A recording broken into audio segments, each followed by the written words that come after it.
Imagine moving thousands of miles away to start over. You change your country, your phone number, your entire life. You've been living in Berlin for 2 years, and finally, for the first time, you feel like you can breathe. Then a package arrives at your door. You open it, and your heart stops. Inside is a photo of you, taken just 3 days ago. And it's not just a stalker, it's a message from a ghost you thought you'd left behind on a private island in the Caribbean. Today, I'm sharing a story that was sent to me by someone who is currently in hiding. She's terrified, and after reading what she went through, I understand why. She wants the truth out there because, as she put it, people should know before whatever, it doesn't matter. This is how Anna was recruited into the world of the most infamous island on Earth. 2 years before she fled to Europe, Anna was 21. She was living the dream in New York, working at a prestigious art gallery in Chelsea. She told me she thought she was streetwise. She thought she knew how the world worked. But as she says now, she was just a kid, and she was being hunted by a professional. It started with a woman. Elegant, British accent, the kind of person who radiated wealth and class. For weeks, this woman became a regular at the gallery. She'd look at the paintings, then head to the cafe across the street for a cappuccino with extra foam. It felt like a coincidence. It wasn't. One day, this woman finally approached Anna. And guys, this is where it gets chilling. She didn't just strike up a conversation. She knew Anna's name. She knew what Anna was writing her university thesis on. She even knew Anna's specific coffee order, a vanilla latte with oat milk and a double shot. Anna told me I should have understood. Nobody remembers your coffee order just like that. But at 21, you don't think predator. You think this sophisticated woman actually finds me interesting. Then came the big offer. The woman claimed she represented a private art collector in the Caribbean.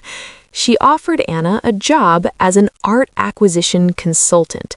The salary? $30,000 a month, plus bonuses. For a gallery assistant, that's life-changing money. But the most terrifying part, the part that shows just how much research they had done on her, this woman casually mentioned that she heard Anna wasn't speaking to her family. She told her, "It's so hard when you're all alone." Anna had never told a single person at work about her family situation. Not one. They didn't just find her, they studied her. They knew she had no safety net. They knew if she disappeared to a private island, nobody would be calling her parents to ask where she was. Anna took the job. She thought she was heading to paradise for a career-making opportunity. She had no idea she was being harvested. But the real question is, if she escaped 2 years ago, why did a photo of her in Berlin show up in her mail 3 days ago? Who is still following her? Now, we all do this, right? When something seems too good to be true, our brains try to protect the lie. Anna told me that even after that woman mentioned her family secrets, she looked for excuses. She thought, maybe I mentioned it at the office holiday party while I was drunk. Maybe I let it slip. She wanted to believe this was her big break. She needed to believe it. 3 weeks later, she's at a private terminal. No commercial flights, no security lines, just a sleek private jet waiting for her. But as soon as she stepped onto that plane, the dream started to rot. There were no other passengers, no other art consultants, just Anna and 2 men in suits, both in their 50s. The first thing they did, they took her phone. They called it a security protocol. Then she noticed the pilot. He wouldn't even look her in the eye. He just stared at the floor as she walked past. Imagine that feeling. You're 30,000 feet in the air, your only connection to the outside world is gone, and a stranger is staring at your legs, scribbling notes in a little book like you're a piece of inventory. When they landed, it looked like a postcard. It was perfect. Too perfect. The kind of beauty that feels artificial. But the cracks started showing immediately. Anna asked when the next boat back to the mainland was. They told her next week. She asked the staff basic questions about the gallery she was supposed to be working on, and they just smiled and walked away. No answers, just empty smiles. They showed Anna to her room. It was luxurious, massive bed, ocean view, high-end furniture. But when she went to close the door for the night, she realized something that made her blood run cold. There was no lock on the inside of the door. When she complained, the staff gave her a scripted answer. Oh, it just hasn't been installed yet. Think about that. On an island full of powerful men, a 21-year-old girl is told she doesn't get a lock? That evening, Anna went to take a shower to wash off the stress of the day. And that's when she saw it. High up in the vent, above the shower, something shiny. A lens. She wasn't a guest. She wasn't a consultant. She was being watched in the most private moments of her life. That was the moment the denial finally broke. Anna ran. She didn't even pack a bag. She just ran toward the beach, desperate to find a boat, a person, any way off that rock. But she didn't get far.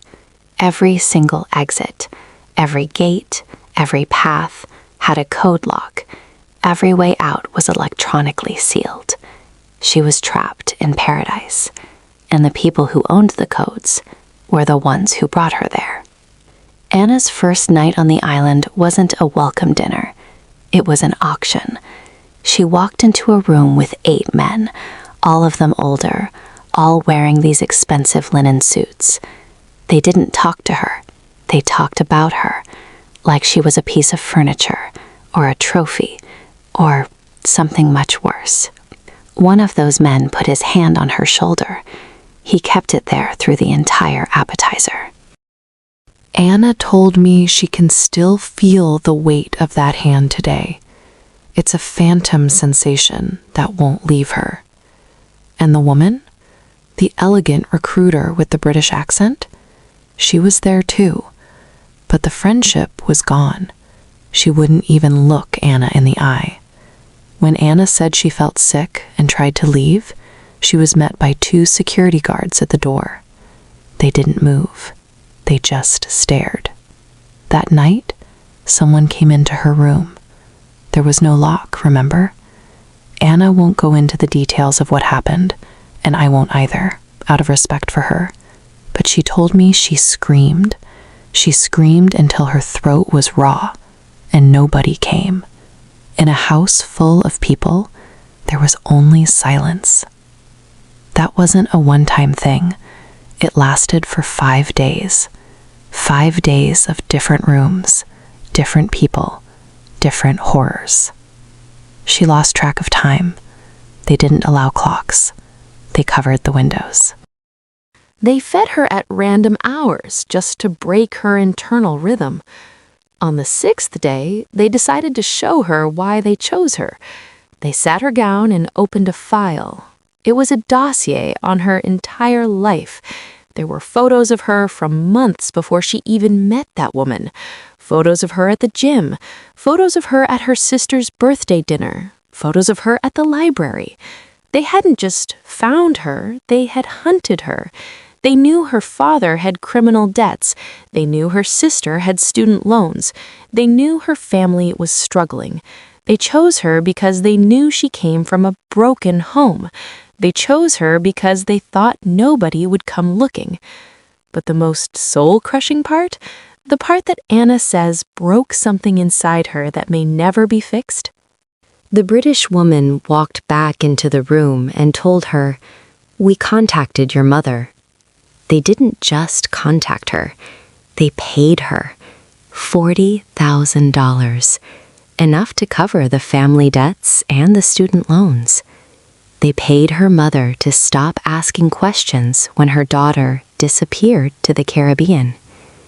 Anna's own mother sold her safety for $40,000.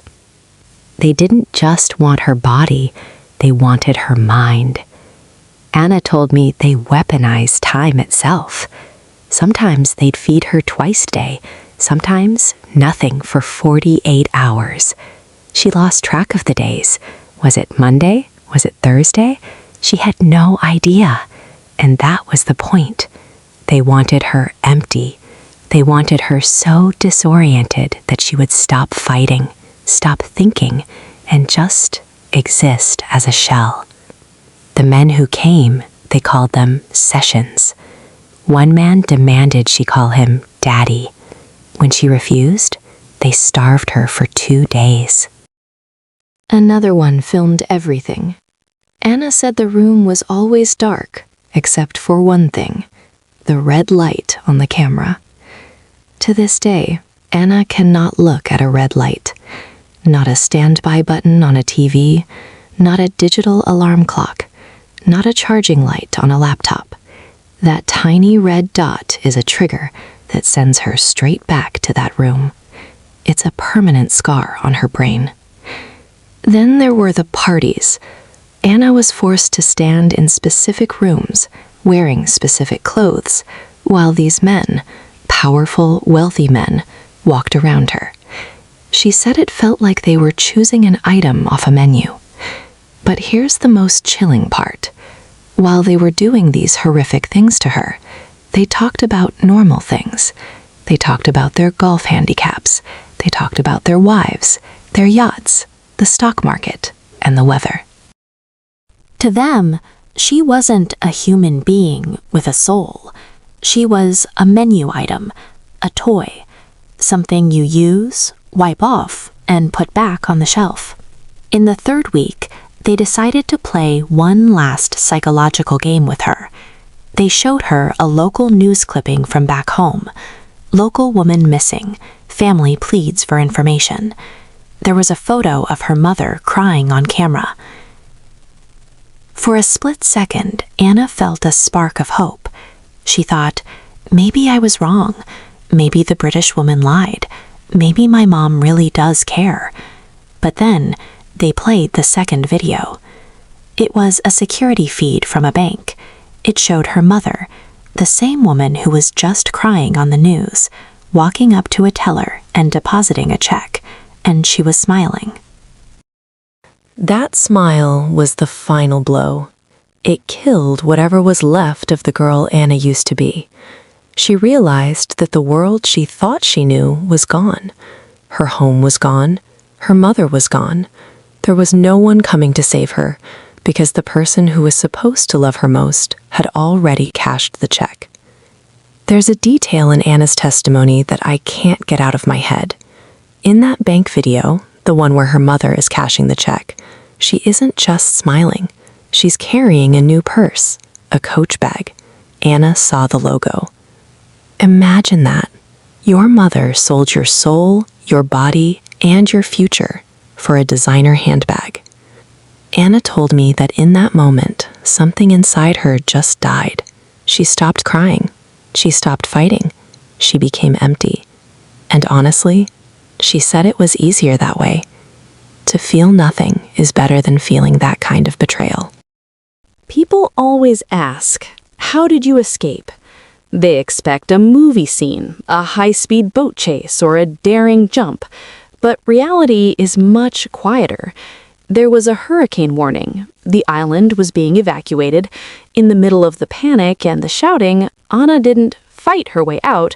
She simply crawled under a tarp on a supply boat and waited.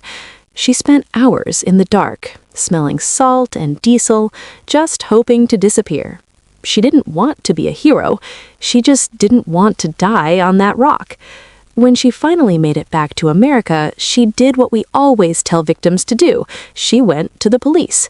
But the police, they were polite. That's the word she used.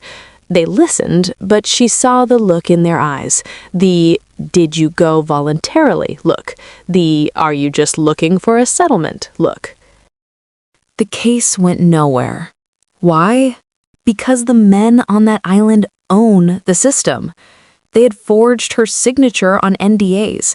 They had documents proving she was there legally as a consultant. On paper, Anna was a willing participant. In reality, she was a prisoner. The law didn't see a victim, it saw a contract. She tried to move on. She got an apartment. She tried to breathe. But they weren't done with her. It happened right outside her door. 2 men, a van, and a smell. The scent of a specific cologne she remembered from the island. It's a smell that still makes her vomit. They dragged her inside that van, but they didn't take her back. Not yet. They did something much worse. They didn't show her photos of herself this time. They showed her photos of her younger sister. They didn't just want Anna's silence, they wanted her soul. When she tried to go to a journalist, when the FBI finally started sniffing around, they didn't come for Anna. They came for her sister. Shut up or she's next. That was the message. And then the unthinkable happened. Anna went to visit her family, and the apartment was empty. Not just moved out empty, erased empty. Her mother, her father, her sister, gone. Phones disconnected, records scrubbed. It was like they had been deleted from the face of the earth. In that world, if you have enough money, you don't just kill people. You make it so they never existed. With the help of that journalist, Anna did the only thing she could. She died. A staged car accident, a fake passport, a new name. She moved to Berlin and became a ghost. For 2 years, she lived as someone else, someone who didn't exist before 2024. She thought she was safe. She thought the ocean was wide enough to drown the past. Then came the package. Inside was that photo I told you about. Anna, at her favorite cafe in Berlin, taken last Wednesday. But there was more. A plane ticket. Destination, the Caribbean. Date, tomorrow. And a note. 5 words that changed everything. We know where she really is. Anna is packing a suitcase right now. She doesn't know if her sister is actually alive. She knows it's almost certainly a trap. She knows that if she gets on that plane, she is never coming back. But she's going, because they never let go. You can run to the moon and they will still be there, holding the camera, waiting for you to walk into frame. The most terrifying part of the message Anna sent me was the very last line. She said, "That red light on my laptop camera, it's blinking right now. I'm not sure if it was always there. It doesn't matter. My plane leaves in 8 hours." Anna isn't Emma anymore. She's just another girl on a menu for people with enough money to buy the law. She's telling this story because she knows she's about to disappear, just like her family, just like the other girls, just like the truth. She wanted you to know that nobody stops them, because nobody believes, and because, at the end of the day, nobody cares enough to look behind the curtain. If you see a red light blinking on your screen tonight, maybe ask yourself who's watching, because they always are.